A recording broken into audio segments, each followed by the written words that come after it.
recently took a physical step out of my business, as in I wasn't here in Manchester, I actually was in Spain for 5 weeks and I worked remotely from there, and I have some massive learnings about self-inflicted things which I've been doing, I no longer do, and I don't want you to do either. So stay tuned for episode 248 to fully get your head out of the dirt.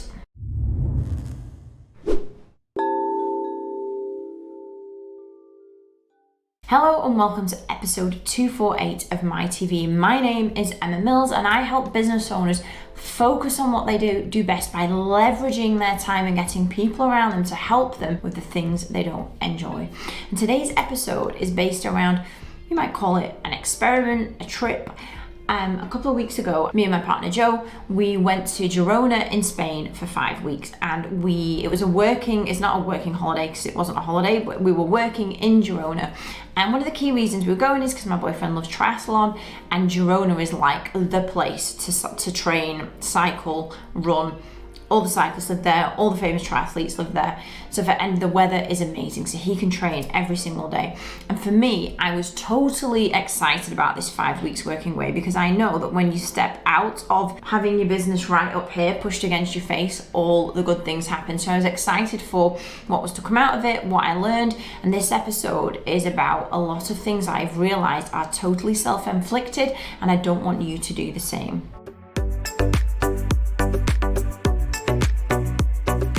Lesson learned number one is just taking myself out of the environment of being in my office, but also working at the same time. Because I feel like a holiday is different. You switch off, you're just enjoying yourself, you try not to think about work, but you probably are, you're checking your emails a bit. But this was no, I'm totally working, I'm in my rhythm of like the usual meetings, but just being in a different location was in itself a really good trigger to emotionally just step back from things that are going on in the business and to look at it more objectively. My advice here is not about, oh, you must be out of your business for 5 weeks or work somewhere else. It's not about that. And for some of you, I know you'll be watching this and you might think, gosh, I can't even take a week's holiday out of the business without checking my emails or having to reply to things. And I totally get that, and I've been there too. But my advice is, even if you went to a hotel for 1 day, 2 days, the impact of immediately like being out of my environment was amazingly helpful. Looking at things to solve in the business objectively,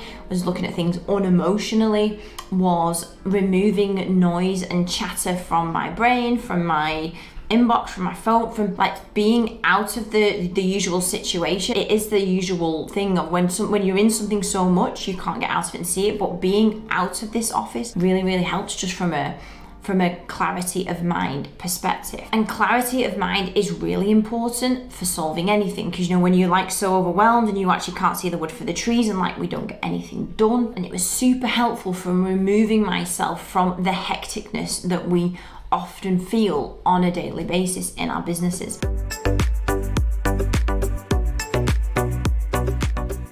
And the second thing that it gave me was a chance to, it's not like I just switched off my phone and didn't respond to anything. I was still working, but what it did do, being removed, not being so easily accessible, it really helped me spot all of the places in my business that need improvement, that need fixing, that need some attention. So I literally, as the days went by, I made a list of the things that, we could do this better, or I'm needed in this situation. Because ultimately, I think most of us, our dream in our business is that more and more of it runs without us, that we don't have to be in every single place, because it's absolutely exhausting and it's not possible for you to love what you're doing and be involved in every single thing. So having this kind of time out of the business physically, I removed a lot of the emotion and like the hecticness that surrounded me, and two, it enabled me to look really objectively at what's going on in the business and make a list of all the things we could tackle as a team together.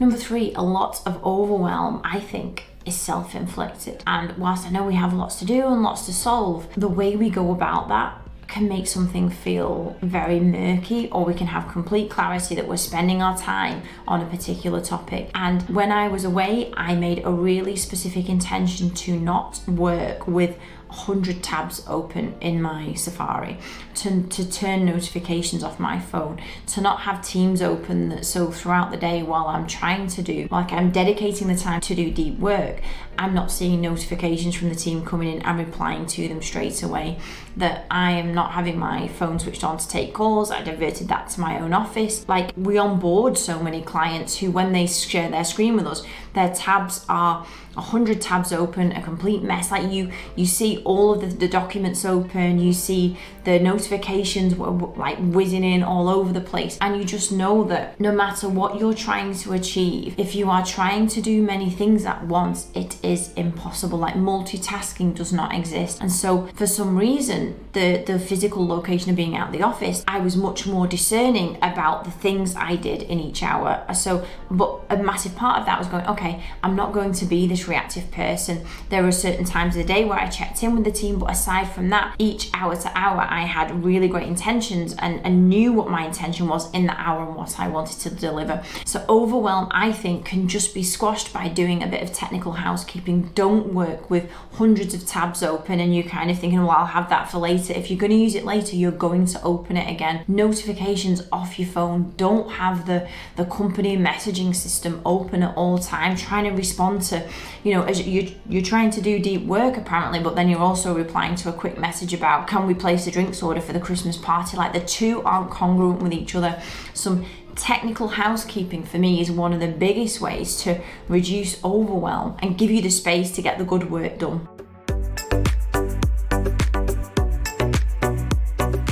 And lesson number 4 is that I absolutely prioritized my health while I was away. And while my routine was a bit different, so I was not necessarily traveling the same, I wasn't going to networking events, I wasn't getting the train to work. So there was a lot of time I pulled back there, which was also kind of an eye-opener, the amount of time I spend traveling or doing other things. Like, it all completely came back to me when we went to Girona, because we were in Girona and I was working, I was running, and we were going out for dinner. That's what we were doing. But I prioritized my health every day. So every single day it was either 15,000 steps or I was running. Like, for me, that's the easiest thing. I pull on my trainers, there's nothing else you need to think about, you just go out and run. The impact, like, I already learned this from doing the fitness plan earlier in the year, but the impact prioritizing exercise, your health, drinking water, like steps, like being outside, has on how you run your business.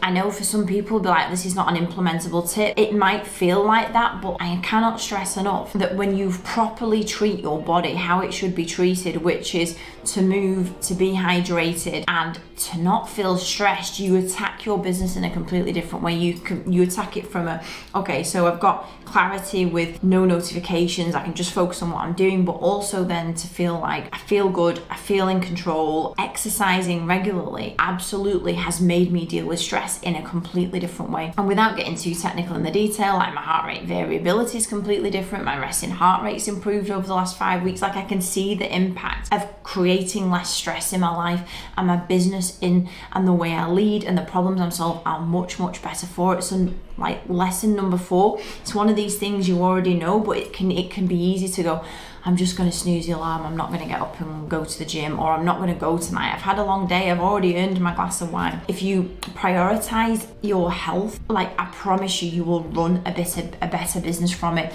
It's not saving time by not going and doing the exercise or not taking the dog out for a walk. It is impacting you long term on how you run your business.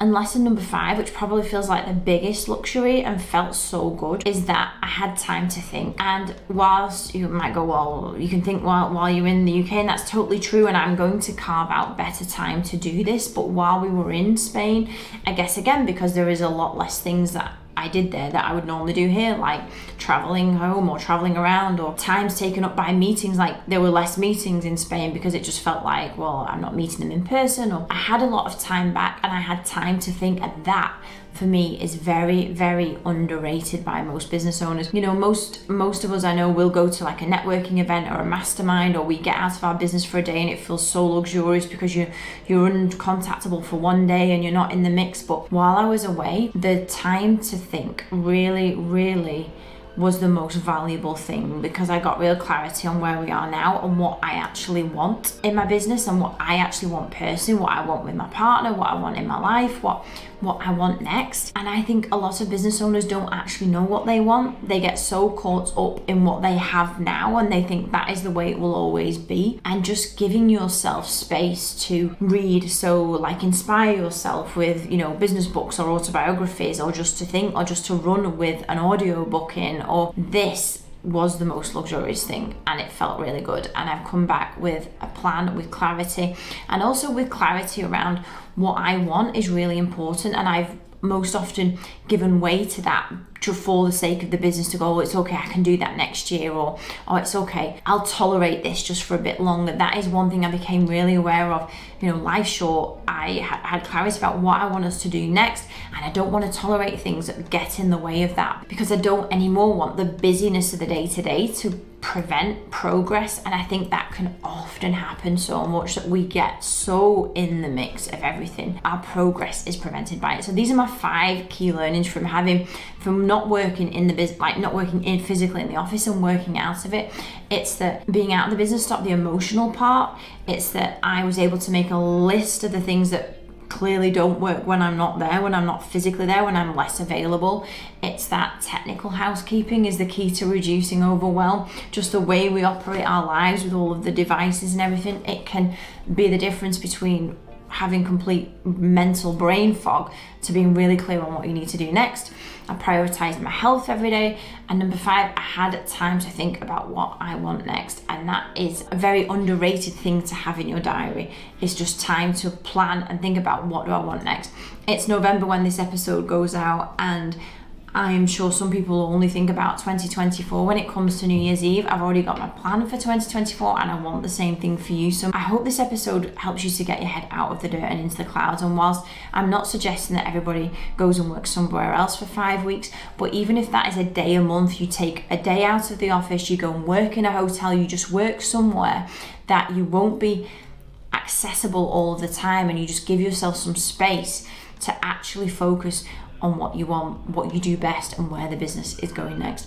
I hope my recap of what I learned in Girona was helpful for you, and I will see you next week for episode 249. I'll see you then. Bye bye.